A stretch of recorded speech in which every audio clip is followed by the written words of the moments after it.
Gauteng is at the epicenter of the third wave of COVID-19 infections, accounting for almost a third of new daily cases. According to the latest data from the National Institute for Communicable Diseases, of the over 13,000 confirmed cases of COVID-19, just over 8,600 are from Gauteng. Many doctors in Gauteng's main hospitals fear that they could be overwhelmed by the surge. The steady rise in infections comes as Charlotte Maxeke Academic Hospital is still closed after a fire back in April, effectively putting about 1,000 beds and 124 ICU beds out of circulation. In the backdrop, medical staff are calling for urgent support measures from the province. And in fact, Thabo Masebe is the Acting Director-General in the office of the Gauteng Premier and joins us now via our video link. Thabo Masebe, great to have you on the program. Thanks so much indeed for making time. You have mentioned in other platforms that the issue here is not necessarily beds as we deal with the third wave of COVID-19 infections, but there are senior doctors at Helen Joseph Hospital being quoted as saying that more than 60 people are waiting for a bed in the emergency department. There's obviously a disconnect here. Where do you think the problem lies? Yes, the problem is not capacity. We do have enough beds. During the first wave or since the start of the pandemic, we have been working very hard to increase capacity in a number of our hospitals. And those include Chris Hani Baragwanath, George Mukhari Hospital. We've recently also added new beds at the Bronkhorstspruit Hospital and the Anglo Gold Ashanti, as well as the Jubilee Hospital. So there is enough beds. What we need is a proper system to manage that capacity. And the other problem with those beds, for instance, currently at Chris Hani Baragwanath, there's more than 400 beds that are lying there not being utilized. We are now attending to that. We're going to be using some of the personnel that were seconded from the military health services, and we're also in discussion with the management of the Charlotte Maxeke Hospital. As you know, that it remains closed due to the fire that broke out in April. So we will get some of those staff at the hospital to work at the Chris Hani Baragwanath Hospital so that we can make all those 400 beds available to care for the people who require hospital care as a result of having tested positive for COVID-19. We'll speak about Charlotte in a bit more detail in just a moment. I just want to go back to Helen Joseph once again, where we're getting these sentiments from senior doctors there who've mentioned that there are about 60-odd people waiting for emergency beds. Let's hone in on that institution. What do you know about their capacity? No, as I'm saying, the capacity is in a cluster of hospitals.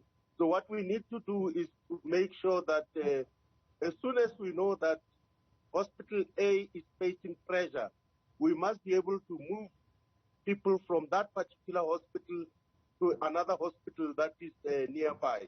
Is Helen Joseph facing pressure?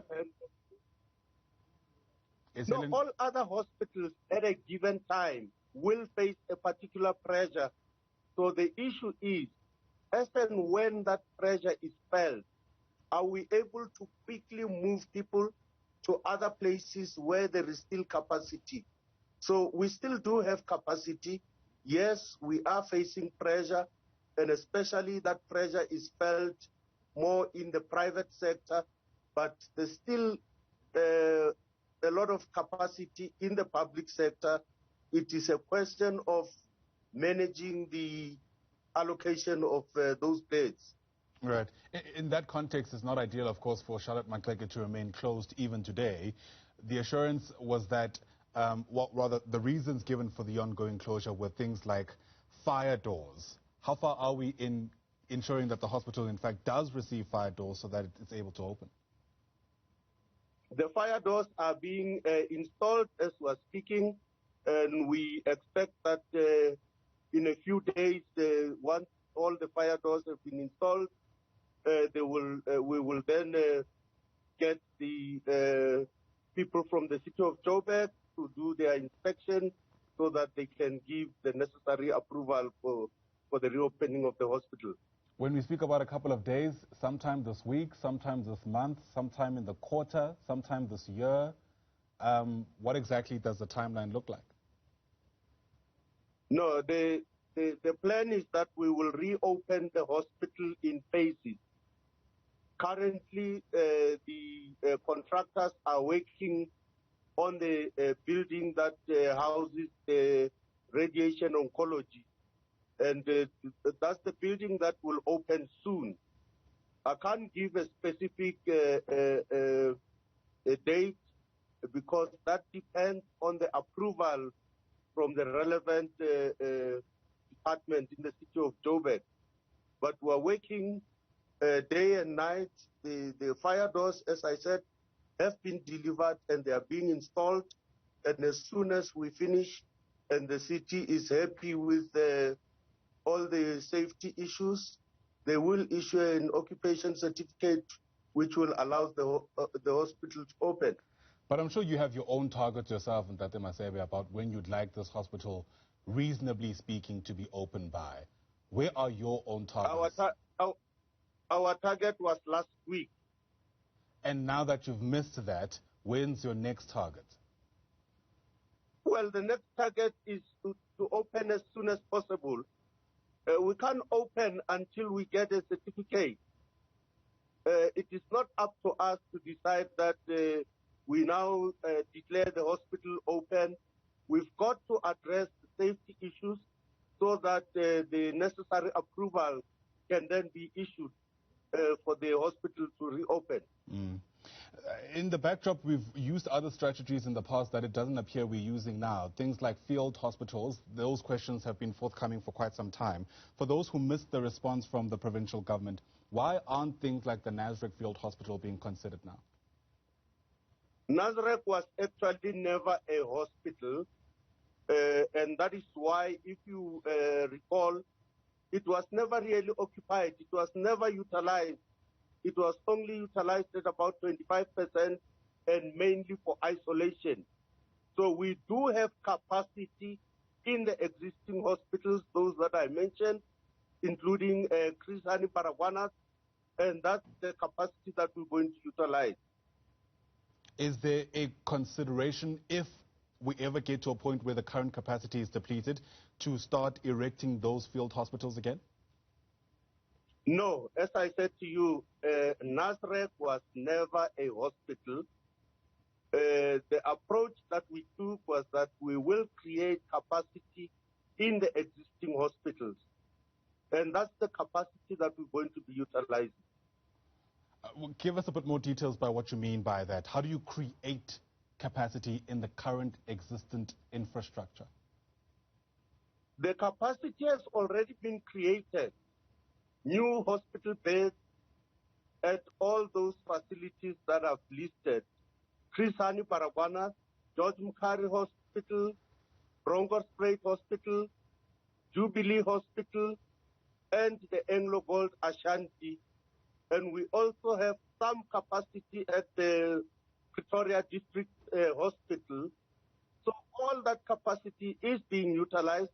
And as I said to you, we are now working with the military health services as well as the staff at the Charlotte Maxeke Hospital to make sure that we optimize the capacity at the Chris Hani Baragwanath Hospital. Okay, I get the impression that you're creating is you are confident that the capacity in its current form won't be depleted. Hopefully you're right. Let's move on and speak about the military assistance that was alluded to sometime last week as well. When do we expect that intervention to be plugged into the response from the province? The personnel from the military health services have arrived in the province. From today, some of them, or most of them, will be deployed at the Chris Hani Baragwanath Hospital. Sorry, I missed that. So from today, the army has already arrived, and you're saying they're going to Chris Hani Baragwanath Hospital. That's their focal intervention. Yes, that's correct. And what exactly is their assistance? I mean, is it just with the administering of vaccines, treating of COVID-19 patients? Help us get a better sense of practically what they're going to be doing.